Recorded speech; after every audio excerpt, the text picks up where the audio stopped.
Hello friends, good morning. Now आज का हमारा टॉपिक है मोड ऑफ डेटा ट्रांसफर। तो आज हम लोग पढ़ेंगे डेटा ट्रांसफर का मोड क्या है, कैसे कैसे डेटा ट्रांसफर होता है।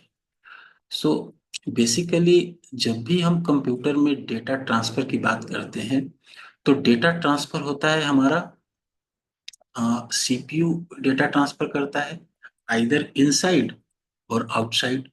लेकिन जब भी डेटा ट्रांसफर होता है तो अगर कंप्यूटर के अंदर हमारा डेटा रहता है तो वह कंप्यूटर के किसी न किसी मेमोरी में ही रहेगा या मेमोरी ब्लॉक में ही डेटा रह सकता है। कंप्यूटर का डेटा जब भी रहेगा तो मेमोरी ब्लॉक में रहेगा। और जब वो ट्रांसफर होगा तो आइदर इनपुट आउटपुट डिवाइस से मेमोरी में ट्रांसफर होगा। तो आइदर इनपुट डिवाइस से मेमोरी में आएगा या मेमोरी से आउटपुट डिवाइस पे डेटा जाएगा। यानी इसी दो तरह का ट्रांसफर होता है। तो basically mode of data transfer now, binary information that received from external devices is usually stored in memory unit. जब भी कोई एक्सटर्नल डिवाइसेस से डेटा आता है तो वह मेमोरी यूनिट में ही स्टोर होता है। तो सीपीयू हमारे इंफॉर्मेशन को ट्रांसफर करता है कहाँ, एक्सटर्नल डिवाइसेस से मेमोरी यूनिट में, या फिर मेमोरी यूनिट से एक्सटर्नल डिवाइसेस में डेटा ट्रांसफर का वही दो कंडीशन हो सकता है। तो चाहे डेटा कैसे भी ट्रांसफर हो, एक तो उसमें मेमोरी यूनिट कंपल्सरी रहेगा ही, आइदर इनपुट डिवाइस से मेमोरी पे आएगा या मेमोरी से आउटपुट डिवाइस पे जाएगा ना। तो जो ये डेटा ट्रांसफर होता है सीपीयू और आईओ डिवाइसेस में, सीपीयू के अंदर ही मेमोरी होता है, इसलिए जो सीपीयू से आईओ डिवाइसेस के बीच में जो डेटा ट्रांसफर होता है, ये डेटा ट्रांसफर होने के तीन मोड है। एक प्रोग्राम्ड आईओ, एक इंटरप्ट इनिशिएटेड आईओ और एक डीएमए, डायरेक्ट मेमोरी एक्सेस।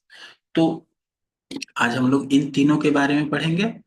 तो पहले हम लोग स्टार्ट करते हैं प्रोग्राम्ड आईओ से। ठीक है। नाउ प्रोग्राम्ड आईओ में क्या होता है और कैसे डेटा ट्रांसफर होता है। ओके, लेट्स सी विथ, सबसे पहले हम लोग देखते हैं प्रोग्राम्ड आईओ।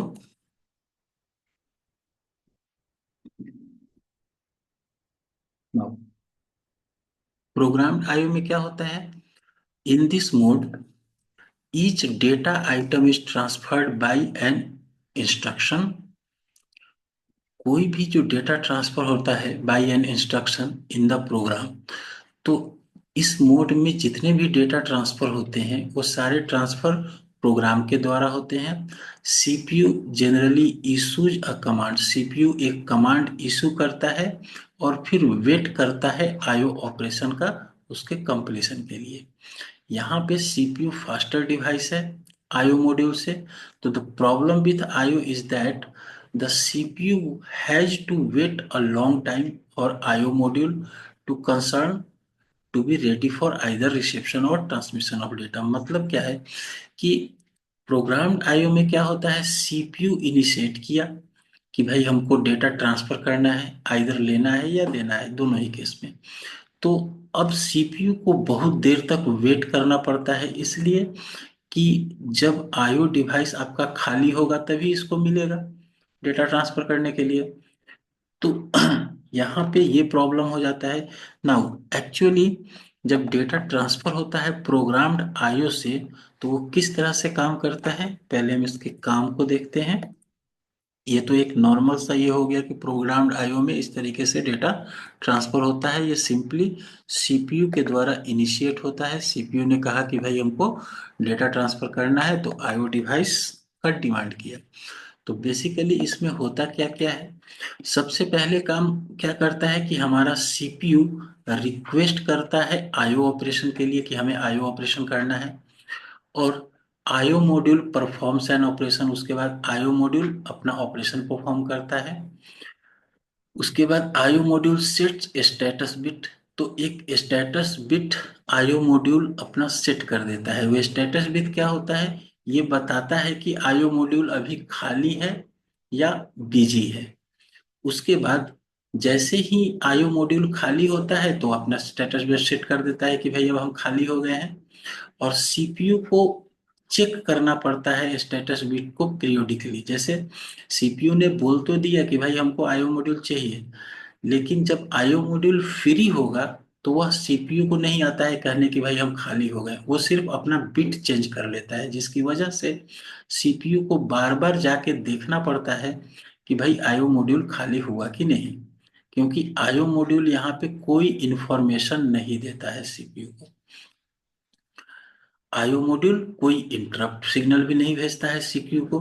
तो इस केस में सीपीयू को बार बार वेट करना पड़ता है और कम बैक करना पड़ता है, बार बार इंतजार करता है और कम बैक करता है कि आईओ मॉड्यूल खाली हुआ कि नहीं।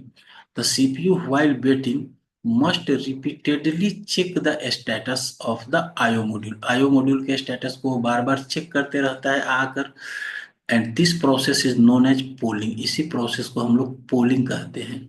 As a result the level of performance of the entire system is severely degraded.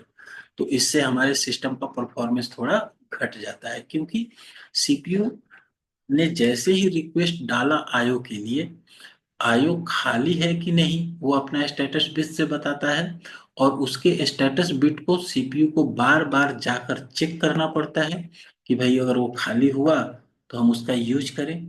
और जब तक वो खाली नहीं होता है तब तक सीपीयू बार बार जाकर चेक करते रहता है कि वो खाली हुआ कि नहीं। तो इस वजह से सीपीयू का के काम में थोड़ा सा डिले हो जाता है और इसका परफॉर्मेंस डिग्रेड करता है। तो ये हमारा पहला तरीका था प्रोग्राम्ड आईओ। नाउ दूसरा तरीका है हमारा इंटरप्ट इनिशिएटेड। दूसरा तरीका है इंटरप्ट इनिशिएटेड। इंटरप्ट इनिशिएटेड क्या होता है कि जो प्रोग्राम्ड आईओ में हमको जो ड्रॉबैक था कि सीपीयू का परफॉर्मेंस बहुत डिग्रेड हो जा रहा था, जो ड्रॉबैक था प्रोग्राम्ड आईओ में, उसे दूर करने के लिए ये इंटरप्ट इनिशिएटेड आईओ बनाया गया। इसमें क्या होता है, द सीपीयू इशू करता है एक कमांड आईओ मॉड्यूल को, then proceed its normal work. और फिर एक बार उसने अपना कमांड इशू कर दिया कि भाई मुझे आईओ चाहिए, और उसके बाद अपना नॉर्मल वर्क करने लगता है। तब तक करते रहता है नॉर्मल वर्क जब तक आईओ डिवाइस इसको इंटरप्ट सिग्नल भेज दे कि कंप्लीशन ऑफ इट टास्क। का मतलब क्या हुआ यहाँ पे, देखो प्रोग्राम्ड आईओ से और इंटरप्ट इनिशिएटेड में बस डिफरेंस यही है कि प्रोग्राम्ड आईओ में क्या था, सीपीयू ने इंस्ट्रक्शन भेजा कि मुझे आईओ चाहिए, आईओ खाली है कि नहीं है ये उसको नहीं पता चला, और जब आईओ खाली हुआ तो भी उसने नहीं बताया, और सीपीयू को बार बार जाकर चेक करना हुआ। लेकिन इंटरप्ट इनिशिएटेड के केस में क्या होता है कि ये जैसे ही आईओ का सिग्नल भेज देता है और अपना नॉर्मल वर्क करने लगता है, जैसे ही आईओ खाली होता है वह आईओ इंटरप्ट सिग्नल भेजता है सीपीयू को कि भाई मैं खाली हो गया हूं, अब मेरा यूज कर सकते हो। तो इस वजह से सीपीयू को बार बार जाकर चेक नहीं करना पड़ता है। तो ये जो परफॉर्मेंस था इस चीज में, ये परफॉर्मेंस थोड़ा ठीक हो जाता है यहाँ पे, क्योंकि चेक करने का जो टाइम था वो बच जाता है। अब ये एक्चुअली में काम कैसे करता है कि फॉर इनपुट, इनपुट के लिए क्या करता है, the device interrupt the CPU when new data has arrived. जैसे ही नया डेटा आया सीपीयू बोल देता है, सीपीयू को बोल देता है, इंटरप्ट कर देता है कि भाई डेटा आ चुका है, ready to retract by the system processor. ये सिस्टम प्रोसेसर के द्वारा इसको लिया जा सकता है। The actual action to perform depend on whether the device uses IO port और मेमोरी मैपिंग। अब एक्चुअल एक्शन क्या होगा ये तो डिपेंड करता है कि ये आईओ पोर्ट यूज कर रहा है कि मेमोरी मैपिंग यूज कर रहा है। ये इनपुट के लिए। नाउ आउटपुट के केस में क्या होता है कि the device delivers an interrupt either when it is ready to accept new data और to acknowledge a successful data transfer. इसमें आउटपुट मॉड्यूल के केस में क्या होता है कि जब जैसे ही सीपीयू ने रिक्वेस्ट डाला, जब वो खाली होगा आउटपुट तो वो सिग्नल भेजेगा सीपीयू को कि भाई न्यू डेटा भेजिए हम खाली हैं। या फिर जब डेटा चला जाएगा तो एक एक्नॉलेजमेंट भेजेगा सक्सेस का कि डेटा हमारा सक्सेस हो गया। यहाँ भी memory mapped and DMA capable, एक डीएमए भी होता है, डीएमए डिवाइस होता है, वो भी एक इंटरप्ट रिक्वेस्ट जनरेट करता है सिस्टम को बताने के लिए कि भाई आप डेटा भेज सकते हो। ऑल दो interrupt relieves the CPU to have to wait for the devices, it is still inefficient in data transfer. अब प्रोग्राम्ड आईओ की तुलना में यहाँ स्पीड तो बढ़ जाता है क्योंकि सीपीयू को बार बार वेट नहीं करना पड़ता है इंटरप्ट के लिए, बट स्टिल इसमें भी हमारा मेमोरी सीपीयू का टाइम बहुत ज़्यादा खर्च होता है, इसलिए इसका भी परफॉर्मेंस बहुत अच्छा नहीं माना जाता है। नाउ इसमें एक्चुअली ऑपरेशन कैसे होता है, तो इसका ऑपरेशन भी हम लोग एक बार फिर से देखते हैं। इसका ऑपरेशन कैसे करता है ये इंटरप्ट इनिशिएटेड में, ये क्या करता है, देखो जैसे ही सीपीयू को इनपुट आउटपुट डिवाइस का जरूरत पड़ा तो सबसे पहले सीपीयू क्या करता है, इशू और रीड कमांड, एक रीड कमांड इशू कर देता है कि भाई हमको चाहिए आईओ डिवाइस, और उसके बाद IO modules gate data from peripheral while CPU does other work. जब तक सीपीयू हमारा दूसरा काम कर रहा है तब तक आईओ अपना डेटा लेने का काम कर लेता है। उसके बाद आईओ मॉड्यूल सीपीयू को बोलता है कि भाई हम खाली हैं, सीपीयू रिक्वेस्ट करता है डेटा के लिए और आईओ मॉड्यूल अपना डेटा ट्रांसफर कर देता है। यानी इस केस में क्या होता है कि सीपीयू को बार बार वेट नहीं करना पड़ता है, बट स्टिल ये बहुत अच्छा मेथड नहीं है क्योंकि इसमें भी सीपीयू को इन्वॉल्व होना पड़ता है और इससे सीपीयू के काम का, सीपीयू का परफॉर्मेंस थोड़ा सा डिग्रेड होता है। नाउ इसके बाद एक हमारा तीसरा मेथड आया, that is called DMA. DMA का मतलब क्या होता है, डायरेक्ट मेमोरी एक्सेस। ये हमारा तीसरा मोड है, डायरेक्ट मेमोरी एक्सेस। तो डायरेक्ट मेमोरी एक्सेस इसमें क्या होता है, DMA means CPU grants IO module authority to read from or write to memory without involvement। इसमें CPU क्या करता है, डीएमए करके एक नया डिवाइस लगाया जाता है, एक नया हार्डवेयर लगा दिया जाता है सिस्टम में, और सीपीयू अपना पूरा परमिशन दे देता है डीएमए डिवाइस को कि भाई आईओ मॉड्यूल से डेटा लेना है, डेटा देना है, ये सारा काम तुम करो। यानी सीपीयू अपना इन्वॉल्वमेंट यहाँ से हटा देता है। DMA module controls the exchange of data, सारा डेटा का जो एक्सचेंज होता है आपके मेमोरी से आईओ डिवाइस के बीच में, उसको डीएमए कंट्रोल करता है। Because of DMA device can transfer data directly to and from memory rather than using the CPU as intermediary and can thus relieves congestion on the bus। तो कहने का मतलब ये हुआ कि चूंकि यहाँ पे डीएमए डिवाइस ही डेटा को ट्रांसफर करता है डायरेक्टली मेमोरी से, या मेमोरी में जो भी डेटा का ट्रांसफर करना हो वो डायरेक्ट डीएमए करता है, सीपीयू को वो हटा देता है बीच से, सीपीयू का उसको जरूरत नहीं रहता है, जिसकी वजह से बस का कंजेशन थोड़ा कम हो जाता है। कंजेशन कम हो जाना मतलब भीड़ वहां कम हो जाता है। इट इज कंसिडर्ड इफिशियंट, इसीलिए इसको ज्यादा इफिशियंट माना जाता है, बिकॉज सीपीयू की रिस्पॉन्सिबिलिटी यहाँ नहीं होती है डेटा ट्रांसफर करने के लिए। डेटा ट्रांसफर करने के लिए डीएमए एक अलग से डिवाइस अटैच हो जाता है, DMA instructs the device controller to move data. Now CPU इसमें सिर्फ इनिशिएट कर देता है, CPU initiate the transfer by supplying the interface with starting address and the number of words needed. मतलब सिर्फ आपको सीपीयू यहाँ पे इनिशिएट कर देता है कि भाई हमें डेटा चाहिए, कितना डेटा चाहिए, कहाँ से चाहिए, ये उसने बता दिया, और अब डीएमए का काम है कि डेटा को ले आए।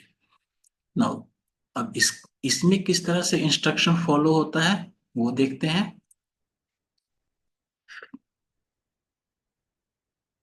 तो यहाँ पे क्या होता है, डीएमए में, डीएमए चूंकि एक अलग से अलग ही कॉन्सेप्ट है जो डायरेक्टली मेमोरी को एक्सेस कर लेता है, तो बट हाँ, तो यहाँ पे हम लोग डीएमए का काम देखते हैं। डीएमए कैसे काम करता है, सबसे पहले the interface sends the DMA controller a request for DMA services. पहले डीएमए सर्विस के लिए डीएमए को एक रिक्वेस्ट जाता है, A bus request is made to the hold pin active on the processor and controller gains control of the bus। Mainly क्या होता है कि यहाँ पे डीएमए का एक, उसके अंदर बहुत सारे पिन होते हैं जिसमें एक होल्ड पिन होता है। होल्ड पिन को एक्टिव कर दिया जाता है। एक्टिव का मतलब हो गया वन, यानी उसको हाई कर दिया गया। जब तक ये वन रहेगा तब तक अब बस का एक्सेस डीएमए के पास रहेगा। Now bus grant is return to the DMA controller. उसके बाद जैसे ही बस ग्रांट होता है, ये पिन इसको ये रिक्वेस्ट भेज देता है, एक एक्नॉलेजमेंट भेजता है होल्ड का, जिसके लिए HLDA पिन कहते हैं उसको। जैसे होल्ड एक्नॉलेजमेंट, तो होल्ड का एक्नॉलेजमेंट पिन को ये एक्टिव कर देता है, तो इसे मिल जाता है कि चलो भाई हमने होल्ड किया, हमको मिल गया। ना उसके बाद डीएमए कंट्रोलर प्लेसेस कंटेंट्स, जो भी डेटा या जो भी एड्रेस है वो अपना प्लेस करता है उस पे। उसके बाद the controller sends the interface a DMA acknowledgement which tells the interface to put data on the data bus. उसके बाद जो डीएमए एक एक्नॉलेजमेंट भेजता है इंटरफेस को कि भाई आप अपना डेटा अब डेटा बस पे डालो, चाहे इनपुट होना हो या आउटपुट होना हो। ना उसके बाद डेटा बाइट ट्रांसफर हो जाता है। जैसे डेटा को ट्रांसफर होना है, ट्रांसफर हो गया। The interface latches the data. उसके बाद जैसे ही डेटा खत्म हो जाता है, डेटा कंप्लीट हो जाता है, डेटा चला जाता है, बस रिक्वेस्ट इज ड्रॉप। फिर वो बस रिक्वेस्ट को ड्रॉप करता है, यानी जो इसका होल्ड पिन था उसे जीरो बना देता है, ताकि हमारा रास्ता वो फ्री कर देता है या कंट्रोलर बस को फ्री कर देता है। उसके बाद बस ग्रांट जो मिला था, जो इसका एक्नॉलेजमेंट था, उसको भी वो लो कर देता है, एक्नॉलेज दे देता है कि हाँ भाई हमने अब बस को फ्री कर दिया। और address register increment by one, यानी एड्रेस रजिस्टर में एक डेटा चूंकि आ गया, तो अपना एड्रेस का रजिस्टर एक बढ़ा देता है। और बाइट काउंट, चूंकि वन वन बाइट एक बार में ट्रांसफर होगा, तो ये बाइट काउंट अगर हमको 10 बाइट ट्रांसफर करना था तो एक बाइट ट्रांसफर हो गया, तो उसको वो डिक्रीमेंट करके 9 पे कर दिया कि अब 9 बाइट बाकी है, फिर अगला डाटा जाएगा तो 8 बिट, इस तरह से इसको वो डिक्रीमेंट कर देता है।